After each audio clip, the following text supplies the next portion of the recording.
Fala, Francisco. Ah, meus amor. Meus amor. Saravá, como estão todos? Todos bem? Todos cheios de emoções guardadas ou extravasadas? Essa semana eu fui assistir, como falei em outro vídeo, eu fui assistir Coringa, o filme. E muito me surpreendeu. Então, se você não gosta de spoiler, pare agora. Senhor juiz, pare agora. Não vejo o resto. Mas, enfim, me surpreendeu muito. Porque eu fui com os meus filhos, a gente foi para ver, e eu estava imaginando mais um filme de super-herói. E eu confesso para vocês que não sou muito fã de filmes de super-herói. Thor, Hulk, Homem de Ferro, realmente não é uma coisa que eu costumo ver. Eu vejo porque eu vou com os meninos, né? E alguns eu gosto, acho bem legal. E como Deadpool, eu adorei, achei muito interessante. Mas ele não era super-herói, né?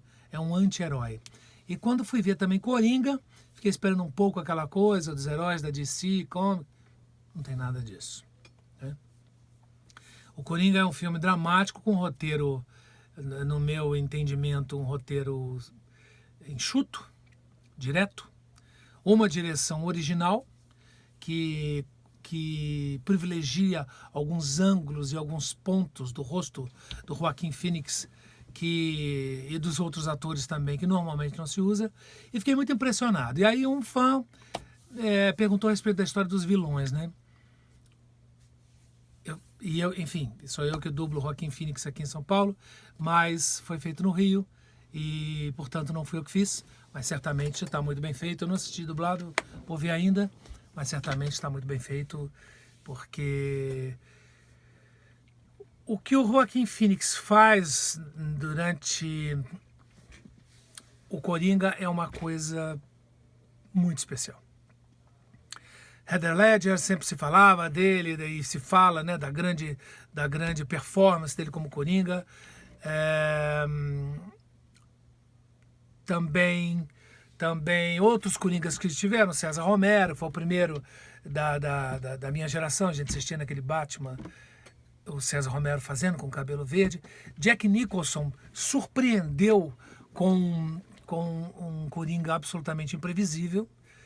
Essa loucura do Coringa que acaba sendo o perigo é que você nunca sabe qual vai ser o próximo passo. E a história do vilão é muito interessante, né? Eu tive o prazer de fazer alguns vilões nos vídeos, na dublagem, né? Atuando vocalmente, né? E também fiz no teatro um vilão que até hoje sou lembrado por esse vilão que eu fiz no teatro. É um dos personagens que sempre me lembram. E até hoje ainda colho muitas coisas legais a partir do Iago que eu fiz em Otelo. E o Iago em Otelo, ele é um personagem fundamental e importante, né? Inclusive, ao meu ver, o Iago é o personagem mais importante do espetáculo. E mais do que o Otelo, inclusive. E o Otelo seria a escada do Iago, né? O Otelo, ele é o que motiva o Iago a tomar as atitudes que toma. É o maior vilão de Shakespeare, de todos, sem dúvida. Talvez o mais cruel, talvez. E um vilão inteligentíssimo, um vilão irônico e com humor, o que torna tudo mais pernicioso e mais perigoso e mais enlouquecedor, né? E, inclusive, eu pensava, reza a lenda, que eu achava que a peça deveria chamar Iago e não Otelo. E aí alguém me disse, ou eu li em algum lugar, que de propósito Shakespeare colocou a peça se chamando Otelo, para que o ator que fosse fazer o Iago ficasse no posicionamento de querer, de ser, de fato, um oponente ao Otelo, com raiva, né? Com inveja. Com ciúme. Com ciúme. E há um pouco de inveja no Iago, inveja do Otelo, mas o que mais tem mesmo, no meu entendimento, na minha leitura, é amor. Eu acho que o Iago ama desesperadamente o Otelo, e admiração, e como guerreiro, porque ele é um soldado, né? E na mesma medida em que o Otelo, ele que limpava as botas do Otelo, e que anotava as coisas para o Otelo, e que levava comida para o Otelo, era um capacho do Otelo, na hora de ter uma promoção, Otelo opta em dar um novo cargo para um militar de carreira que estudou, e não o Iago, que era um militar da lida, da vida, né? Ele dá para Cássius, e que era um cavaleiro e um cara fino, requintado, que estudou a arte da guerra e tudo mais, e Otelo resolve dar esse lugar para ele. A partir daí, o Iago, que se vê preterido, torna como objetivo da vida dele destruir Otelo. E a peça é disso que se trata. E nós ensaiamos, com direção de Marco Antônio Rodrigues e o pessoal do Folias, um elenco maravilhoso. Nós ensaiamos durante 8 meses. Só que 3, 4, 5 meses antes, o elenco já reunia, grande parte do elenco já se reunia para tradução. Todos traduziram, teve uma tradutora oficial, mas eles davam palpite, discutiam o que queriam falar. E para mudar a linguagem, para não ficar tão rebuscada a linguagem, que é uma coisa que afasta quem vai ver Shakespeare, sem perder a linguagem bem falada, o alto português, não é? A linguagem elevada, sem perder a poesia, porque senão você mata Shakespeare, né? Se você transformar aquilo tudo numa tradução e fazer uma coisa cotidiana, a história fica, mas você mata a espinha dorsal do Shakespeare, que é a palavra. Não é só a história, mas o que é dito e como é dito, e aquelas palavras, né? Então as traduções ficam muito empenhadas em fazer isso, em deixar aquilo de tal forma que não se perca e acaba distanciando.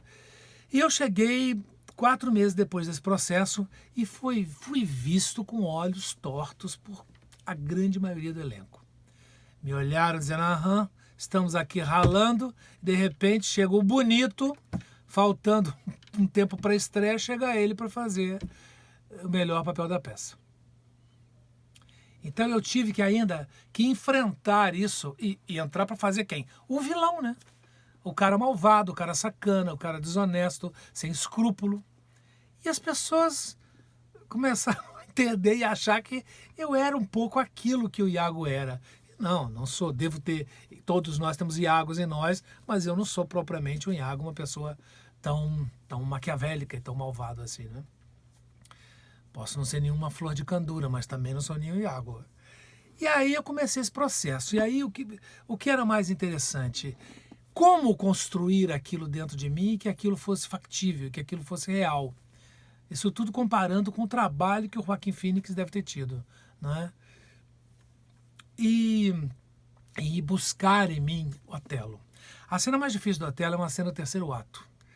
Eu acho que a primeira cena do 3º ato é quando o Otelo começa a plantar, quando Iago começa a plantar a semente do ciúme sobre Desdémona na cabeça do Otelo. É uma cena dificílima, porque ele vai da admiração, ele vai do soldado capacho ao cara inteligente que passa a manipular as ideias, os pensamentos e os sentimentos de Otelo. E tinha uma cena em que eu falava sobre ser corneado. O Iago fala, fui corneado, porque o corno tem uma fala a respeito do corno. E o diretor, Marco Antônio Rodrigues, e para mim era um momento muito difícil, porque era um momento de dor absoluta. Ele estava abrindo mão do amor dele para aquilo se transformar em ódio e começar um processo de destruição do Otelo. Isso na minha cabeça, no estudo que eu fiz e tal. Só que era meu, não era uma coisa explícita. Quando chegava nessa hora que eu falava, o corno, quando é traído, o diretor Marco Antônio dava uma gargalhada. Eu ficava possesso, porque era o momento mais delicado do espetáculo para mim como ator. E ele ria daquela cena todas as vezes. Um dia revoltado, eu parei a cena, eu falei, aqui, Marco, por que você está rindo, hein? Que tanta graça você acha nessa cena? Ele olhou assim meio espantado comigo, que eu estava falando aquilo, e disse, Bretas, mas é engraçado isso aí, muito engraçado. Ele falando da dor dele e plantando isso já na cabeça do Otelo, isso é engraçado. Eu não achava nada engraçado. E ficava furioso porque ele ria. E ele ria porque ele achava graça. Todas as cenas. E curiosamente, na estreia, naquela cena, eu todo compungido ali, o público riu. Exatamente no momento que o Marco Antônio ria. E o que eu fiz? Eu usava aquela raiva que eu sentia de rirem dele nesse momento, eu tinha raiva como Iago, e talvez um preciosismo como ator, né, que eu achava que era um momento tão delicado. Eu queria que as pessoas tivessem uma empatia com ele e sofressem também. Ninguém tinha empatia nenhuma, as pessoas gargalhavam. Aí eu usava aquilo como se fosse até uma gargalhada do Otelo e do ódio, e aquilo era a base para que eu transformasse o doce e dissimulado Iago em o vingativo, venenoso e destruidor Iago. E aí quem ria o resto do espetáculo todo? Era eu, era o Iago. Quanto mais a plateia ia ficando chocada com a dissimulação do Iago, mais eu ria na cara deles e mais eu me vingava daquela risada do terceiro ato. Isso era um pedal para eu fazer. E o Iago é um personagem que as pessoas amam odiar. A grande chave foi dada por uma colega do elenco que assistiu o ensaio aberto e entrou lá, me deu um tapa no ombro com raiva e disse: cara, a gente odeia o Iago, mas a gente ama o jeito que ele faz, o jeito que você faz. Eu falei, a chave é essa. A chave é essa. O Iago, ele é admirável e as pessoas admiram a inteligência dele e a sagacidade, mas são contra a atitude e a imoralidade dele e o cinismo de caso pensado, destruir duas pessoas e quem mais aparecesse. É pura vingança. É a peça da vingança e a peça do ciúme, né? É a peça do ciúme, de onde saiu a frase: o ciúme é um monstro verde que destrói a mão que o alimenta. E aí terminava o espetáculo, fiz o Iago com essa construção toda.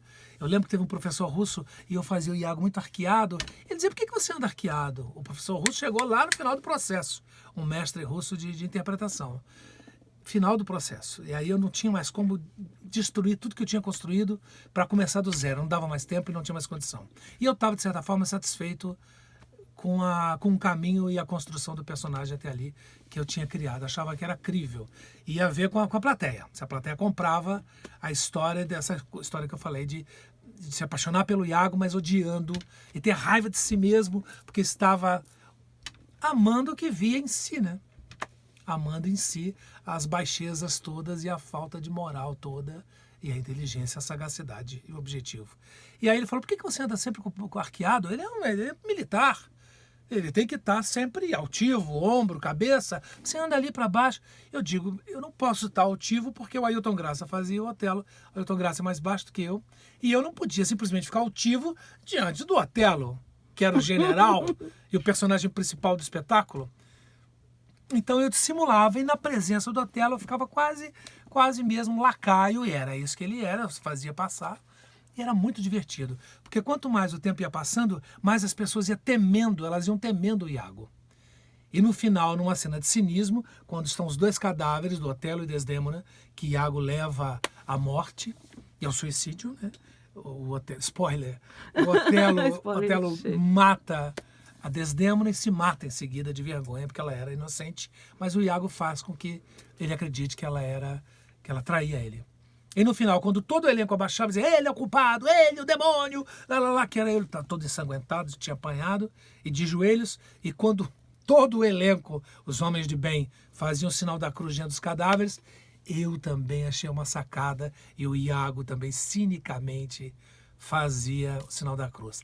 A plateia queria voar em cena e me degolar. E eu as gargalhadas por dentro, porque era uma provocação. E sempre diziam: olha que filho da mãe esse cara. E eu aqui atrás, eu tinha o truque, que em cena eu estava em costa, a hora que sempre era uma mulher que falava aqui, mas que miserável fazia. Na hora eu virava só a cabeça, a menina se recolhia, agarrava o namorado com medo. Era muito divertido. O Otelo foi um grande espetáculo,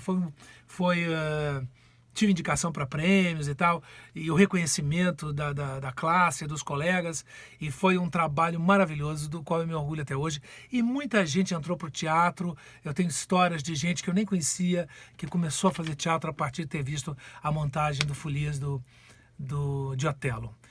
Uma equipe, um elenco maravilhoso, de amigos, de gente querida e amada.